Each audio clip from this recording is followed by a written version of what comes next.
guys, perkenalkan nama saya Priscilia Kagola dengan NIM 21101078.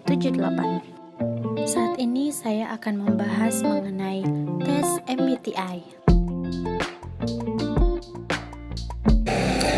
Tes MBTI ini diciptakan oleh Catherine Cook, Briggs, dan sang anak yang bernama Isabel Briggs Myers.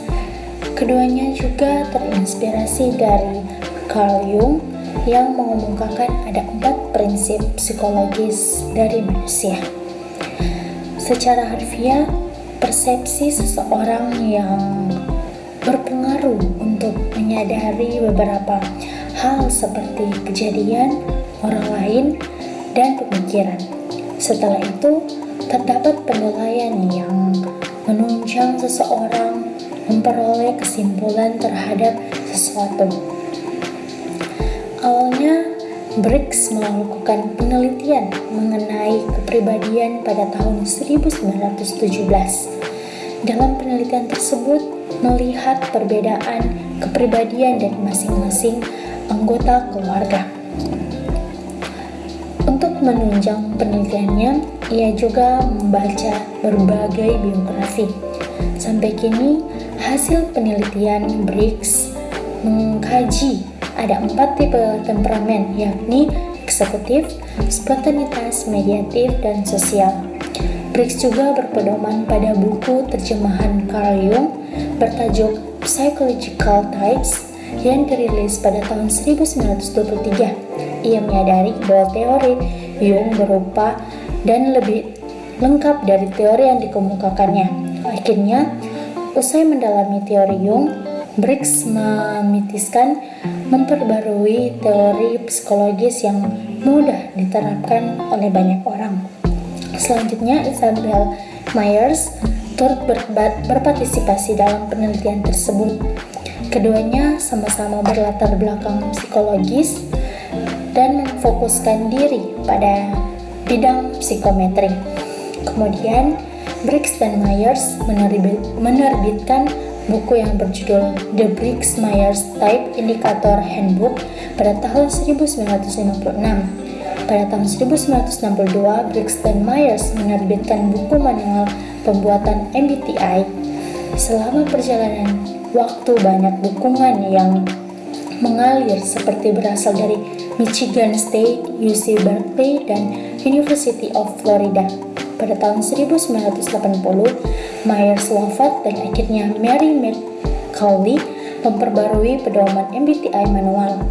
Edisi kedua pedoman tersebut diterbitkan pada tahun 1985. Hingga kini, MBTI digunakan sebagai referensi pada berbagai aspek kehidupan.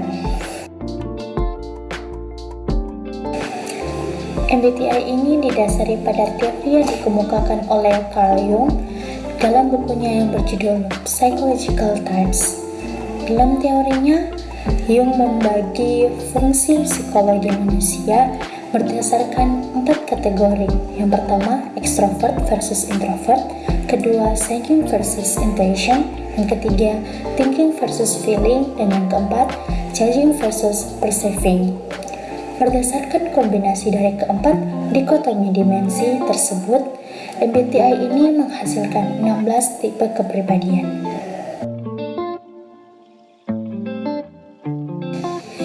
Banyak orang melakukan tes MBTI ini dengan alasan ingin mengenali diri sendiri lebih jauh. Dari penelitian yang telah dilakukan pada tahun 1991, Komite National Academy of Science dari penelitian MBTI dan mencatat jika kurangnya nilai yang terbukti dari tes MBTI ini.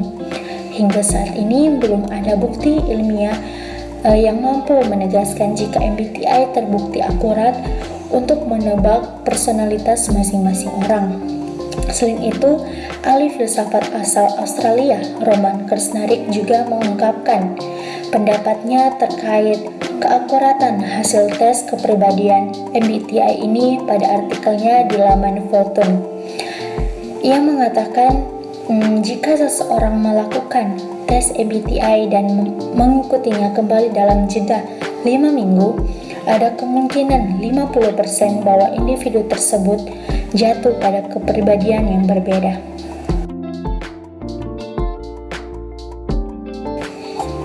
Dilihat dari fakta-fakta yang ada, menurut saya tes MBTI ini belum bisa dipastikan bahwa tes ini valid atau tidak.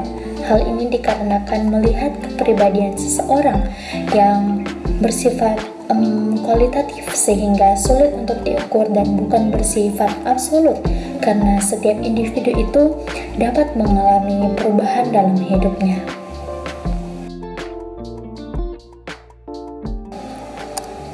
Tes MBTI ini bisa direkomendasikan untuk digunakan karena tes ini merupakan metode untuk mengukur dan mengenal kepribadian dari seseorang.